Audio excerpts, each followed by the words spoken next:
जी अस्सलाम वालेकुम। सब लोग कैसे हैं? ठीक ठाक हैं। आज हम जिस कॉमन मसले पे बात करने जा रहे हैं कि मोस्टली डॉक्टर्स को ये मेरी इस बात से इत्तफाक करेंगे कि आपके पास जितने पेशेंट आते हैं उसमें 70% पेशेंट्स इस कंप्लेन के साथ आते हैं जिसे कॉन्स्टिपेशन, कब्ज़ या कब्ज़ भी कहते हैं। और ये एक ऐसा मसला है जिससे लोग बड़े परेशान होते हैं। और इस वीडियो में हम इन तमाम चीज़ों को एड्रेस करने की कोशिश करेंगे कि क्या कॉन्स्टिपेशन एक नफ्सियाती मसला है या कोई बीमारी है, और आया इसे कॉन्स्टिपेशन के ऊपर किस तरह काबू पाया जा सकता है और इससे मुकम्मल छुटकारा कैसे मुमकिन है। और ये इंतहाई आसान है। और वीडियो को एंड तक ज़रूर देखिएगा क्योंकि मैं आपको चंद एक ऐसी चीज़ें बताऊंगा कि उसके बाद कॉन्स्टिपेशन को लेके आपका कॉन्सेप्ट काफ़ी हद तक क्लियर हो जाएगा। देखें, कॉन्स्टिपेशन यानी कि कब्ज़ को समझने के लिए सबसे पहले आपको इस चीज़ को अंडरस्टैंड करना है कि आपके जिस्म में स्टूल प्रोड्यूस कैसे होता है। स्टूल से मुराद मेरी यहाँ पे पखाना है, यानी कि बड़ा पेशाब जिसको कहते हैं। देखें, जो भी आप खाना खाते हैं आपका जिस्म उसको हज़म करने के लिए और स्टूल के प्रोसेस तक उसको 24 से 36 घंटे दरकार होते हैं। जो भी आप खाना खाएंगे आपके स्टमक से पहले वो छोटी आंत में जाएगा, वहाँ से ज़रूरी इंग्रेडिएंट्स जो हैं वो बॉडी एब्जॉर्ब करेगी और उसके बाद बड़ी आंत में फाजल मादा होगा जो कि फिर स्टूल की शक्ल में खारिज होता है। देखें, जहाँ तक कब्ज़ की बात है ना, कब्ज़ की मुख्तलिफ़ शक्लें हैं। कुछ लोग हमारे पास आते हैं इस शिकायत के साथ कि उनको स्टूल आराम से नहीं आता, उनको बहुत ज़ोर लगाना पड़ता है, ये कब्ज़ की एक फॉर्म है। और कुछ लोग ऐसे हैं कि जिनको 72 घंटे तक यानी कि 3-3 दिन तक पखाना नहीं आता, और ये एक फ़िक्रमंदी की बात होती है जो ज़्यादा कंसर्न है, और इसी को वो लोग इसको लेके काफ़ी हद तक परेशान होते हैं। नॉर्मली जो कब्ज़ है इसके पीछे ज़्यादातर जो है वो आपकी लाइफस्टाइल, आपका रहन सहन और ये चीज़ें ज़्यादा हैं बजाय के बीमारियाँ इंतहाई रेयर होती हैं।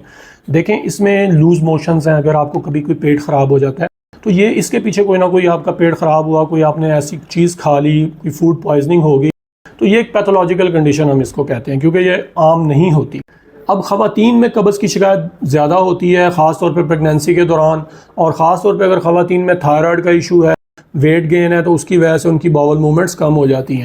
इसके अलावा जो ओल्ड एज पेशेंट हैं, 60 साल से ऊपर के उम्र के मरीज़ हैं, उनमें कई ऐसे लोग होते हैं जो बीमारियों से लड़ रहे होते हैं और बेड हिडन होते हैं, उनमें कब्ज़ की शिकायत बहुत ज़्यादा होती है। क्योंकि एक तो ये है कि मूवमेंट ना होने की वजह से मोबाइल नहीं होते, चलना फिरना बहुत लिमिटेड हो जाता है, जिसकी वजह से आपके जो न्यूरॉन्स हैं, क्योंकि ये आपकी बाउल मूवमेंट्स का यानी कि बाउल मूवमेंट से मुराद मेरी आपकी बड़ी आंत की मूवमेंट्स जो पखाने को ट्रैवल करवाती हैं, तो इनका डायरेक्ट ताल्लुक आपके दिमाग के न्यूरॉन से होता है। आपके न्यूरॉन्स लेस एक्टिव हो जाते हैं जिसकी वजह से आपकी पेरिस्टालसिस मूवमेंट यानी कि जो आपकी बड़ी आंत की मूवमेंट्स हैं उनमें कमी आती है और पखाना आगे ट्रैवल नहीं कर पाता, और ये कब्ज़ का बाइस बनता है।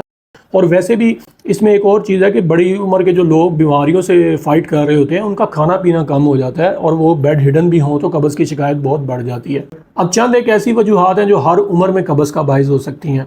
नंबर 1 कि अगर आप लेस फाइबर ले रहे हैं। फाइबर एक ऐसी चीज़ है कि जो आपकी आंतों की सेहत के लिए बहुत ज़्यादा ज़रूरी है। फाइबर बहुत सारी अशिया में होती है, फल, फ्रूट, सब्जियों में फ़ाइबर बहुत ज़्यादा होता है।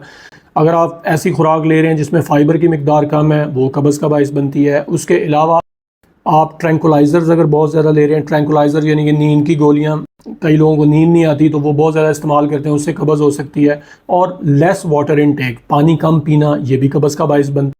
तो ये 3-4 चीज़ें, और एक और चीज़ जो एक्सरसाइज ना करना। ज़्यादातर लोग जो कि बिल्कुल सारा दिन बैठने का जिनका काम है, लॉन्ग आवर्स काम करते हैं, ऑनलाइन बिजनेस करते हैं, लंबे आवर्स बैठते हैं, ऑफिस वर्क है, उनमें ये कब्ज़ की शिकायत बहुत ज़्यादा होती है।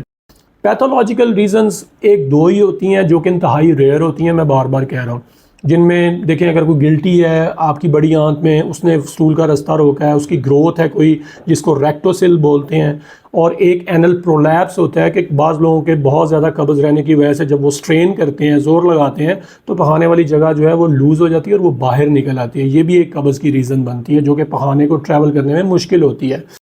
अब आए अगर इस चीज़ की तरफ कि आप रेमेडीज़ क्या है, कब्ज़ का मुकम्मल हल क्या है, तो जैसे मैंने पहले बताया कि पैथोलॉजिकल कंडीशंस बहुत महदूद होती हैं, तो सिर्फ आपने करना क्या होता है कि देखें, आप अपना फाइबर इंटेक सिर्फ बढ़ाएं, ऐसी खुराक इस्तेमाल करें, सैलड, सब्जियां, फ्रूट इस्तेमाल करें, पानी का इंटेक बढ़ाएं, पानी ज़्यादा से ज़्यादा पिएं, और एक्सरसाइज बहुत बड़ी रेमेडी है। यकीन करें कि ज़्यादातर लोग अगर सिर्फ ये 3 चीज़ें करते हैं ना तो उनकी कब्ज़ का मसला हल हो जाता है।